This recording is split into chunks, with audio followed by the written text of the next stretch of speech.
Good morning students, नमस्कार।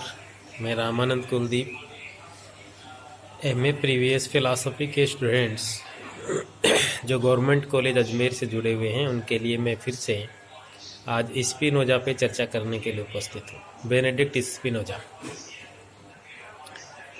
Dear students, कल अपन ने स्पिनोजा के दर्शन का प्रारंभिक परिचय लिया था और उस परिचय में ये जानने का प्रयास किया कि बुद्धिवादी दार्शनिकों की परंपरा के जो दूसरे महत्वपूर्ण दार्शनिक हैं वो हैं स्पिनोजा। प्रथम दार्शनिक थे रेने डेकार्ट और दूसरे दार्शनिक हैं स्पिनोजा। तो आज हम बात करेंगे स्पिनोजा के एक तत्ववाद की या द्रव्य सिद्धांत की, जिसको हम सर्वेश्वरवाद भी कहते हैं।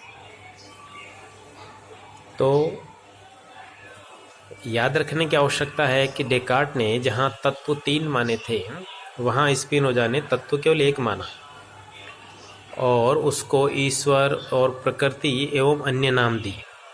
द्रव्य तो कहते ही हैं। डेकार्ट की भांति स्पिनोजा ने भी द्रव्य की एक परिभाषा दी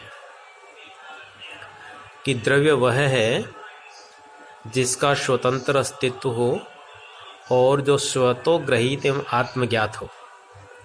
मतलब जो ना तो अपनी सत्ता के लिए किसी पर निर्भर हो, अपने अस्तित्व के लिए किसी पर निर्भर हो, और ना अपने ज्ञान के लिए किसी पर निर्भर हो।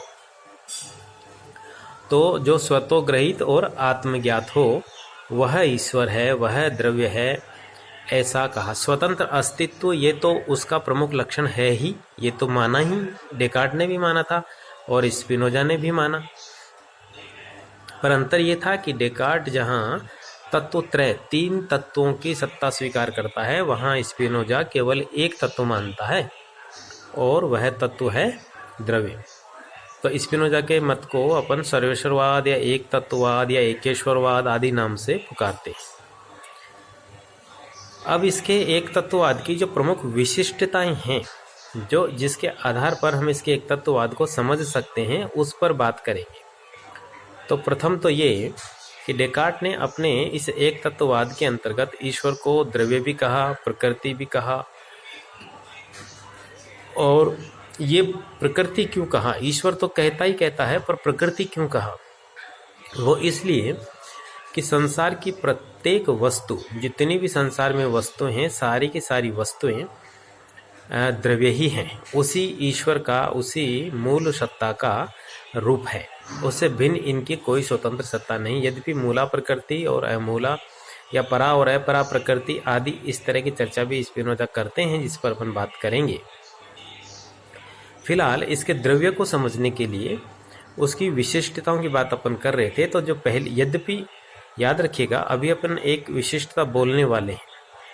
यहाँ जब विशिष्टताओं की बात करते हैं तो ये बात समझने की है कि हम द्रव्य के गुणों की बात नहीं कर रहे।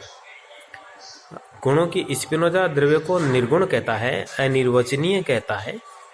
तो जब विशिष्टताओं की बात कर रहे हैं तो हम उस दृष्टि की बात कर रहे हैं जिस दृष्टि से उसके द्रव्य को समझा जा सकता है। ठीक है ना? तो प्रथम जो विशिष्टता वो है, यह है स्पिनोजा के अनुसार कि द्रव्य स्वतंत्र है।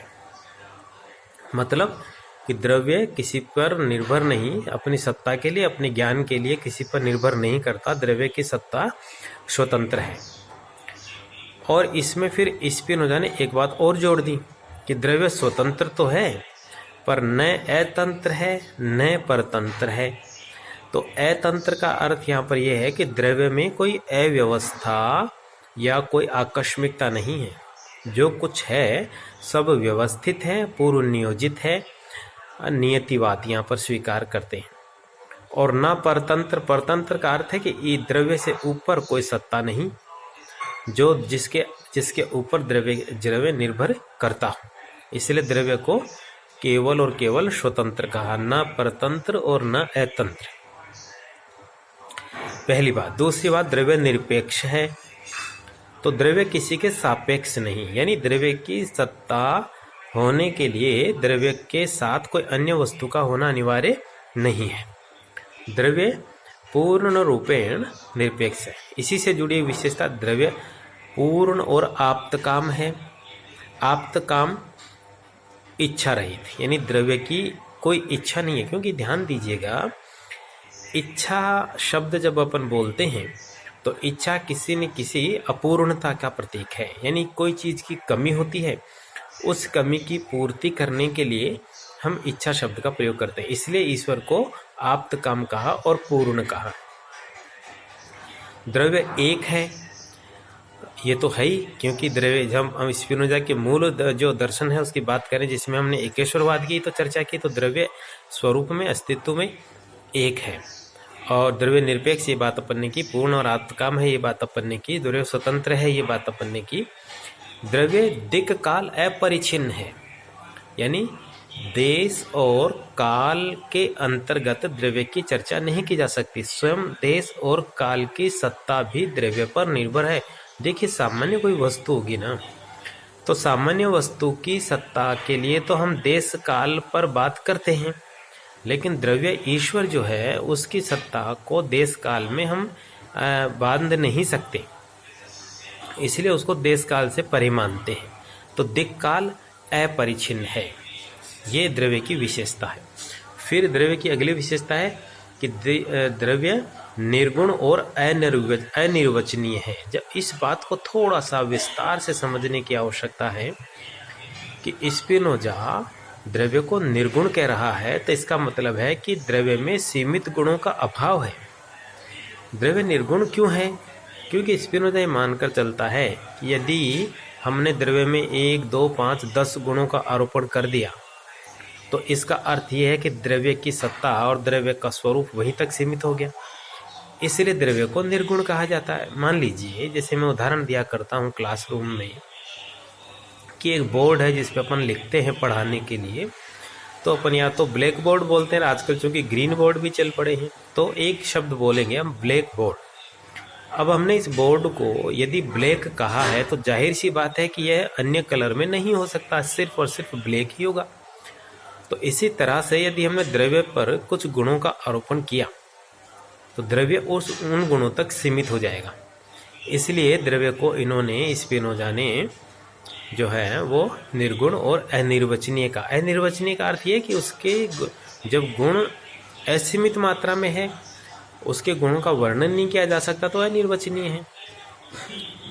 द्रव्य ने एक प्रसिद्ध, स्पिनोजा ने द्रव्य को लेकर एक प्रसिद्ध कथन दिया कि प्रत्येक नियतिकरण निषेधात्मक है। अर्थात यदि द्रव्य को कुछ गुणों में सीमित करने का प्रयास करेंगे तो शेष गुणों से उसका निषेध हो जाएगा। इसीलिए नियतिकरण निषेधात्मक है, एवरी डिटर्मिनेशन इज नेगेशन, ये स्पिनोजा का प्रमुख कथन है। मैं बार बार आग्रह करता हूँ कि जब द्रव्य को निर्गुण और अनिर्वचनीय कहते हैं तो स्पिनोजा का जो मंतव्य है वो समझने की आवश्यकता है। स्पिनोजा यहाँ ये नहीं कहना चाह रहे कि द्रव्य गुण रहित है, उसमें गुणों का नितांत अभाव है, असंख्य गुण हैं, और चित्त और अचित्त को तो गुण ही कहा है। आगे चलकर अपन देखेंगे कि द्रव्य में 2 गुण माने हैं। फिर आप प्रश्न उठा सकते हैं कि एक तरफ निर्गुण कहता है, फिर एक तरफ चित्त और अचित्त 2 गुण कहते हैं। तो इसके संदर्भ में आगे अपन विस्तार से बात करेंगे कि ये 2 गुण नहीं है, ये 2 उसकी शक्तियां हैं, ये 2 उसके पक्ष हैं। ईश्वर तो अपने आप को एक ही पक्ष से प्रकट करने में समर्थ है, परंतु मूल बात जो है वो संपूर्ण संसार की व्याख्या की है। इसे संपूर्ण संसार की व्याख्या करने के लिए द्रव्य को 2 गुणों से युक्त माना गया, और प्रत्येक गुण इतना सक्षम और इतना समर्थ है कि सृष्टि की उत्पत्ति में सक्षम है। तो द्रव्य में असंख्य गुण है और सभी गुणों की अपन चर्चा नहीं कर सकते, इसीलिए द्रव्य को ज़्यादा अच्छा है निर्वचन ये है कि निषेधात्मक ढंग से उसका निर्वचन किया जाए। यानी आप पूछे द्रव्य ये है, द्रव्य ये है, तो स्पिनोजा का गया नहीं, यानी जो अपने शंकराचार्य का जो मत था, ब्रह्म नेति नेति, ब्रह्म का सर्वोत्तम निर्वचन है नेति नेति, यानी ब्रह्म ये नहीं, ब्रह्म ये नहीं, ब्रह्म ये नहीं, अर्थात ब्रह्म सब कुछ है। और यदि कोई तत्व जिसका स्वरूप सब कुछ है तो उसके उस स्वरूप की व्याख्या करने के लिए फिर इस सब कुछ को बताना पड़ेगा, वो हमारे लिए संभव नहीं है। इसी दृष्टि से स्पिनोजा ने द्रव्य को निर्गुण और अनिर्वचनीय कहा, दिक् काल अपरिच्छिन्न कहा, और विश्वव्यापी और विश्वातीत दोनों कहा। विश्वव्यापी तो ये है कि ईश्वर संसार की हर वस्तु को सदैव नियंत्रित करता रहता है, इस विश्व में व्याप्त है, लेकिन इस व्याप्त होने के बाद भी ईश्वर इस संसार में सीमित नहीं है, उसके इसके परे भी ईश्वर की सत्ता है, द्रव्य की सत्ता है। इसलिए स्पिनोजा ने द्रव्य को दिक् काल परिच्छिन्न कहने के साथ साथ सर्वव्यापी, विश्वव्यापी और विश्वातीत दोनों कहा। ठीक है ना।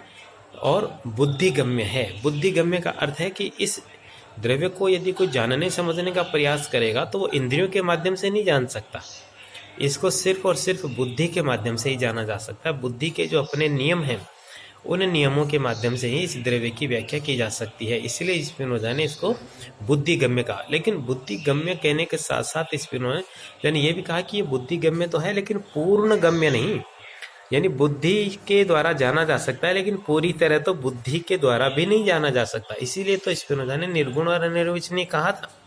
ठीक है ना। तो हम देख रहे हैं कि स्पिनोजा ने द्रव्य जो है वो एक माना और उसकी अनेक विशिष्टताओं के द्वारा उसके स्वरूप को समझाने का प्रयास किया, और यह चर्चा नितांत भिन्न है डेकार्ट के द्रव्य की चर्चा से। ठीक है। इस चर्चा को हम कल फिर अगले वीडियो में आगे बढ़ाएंगे। तब तक जय हिंद, जय भारत।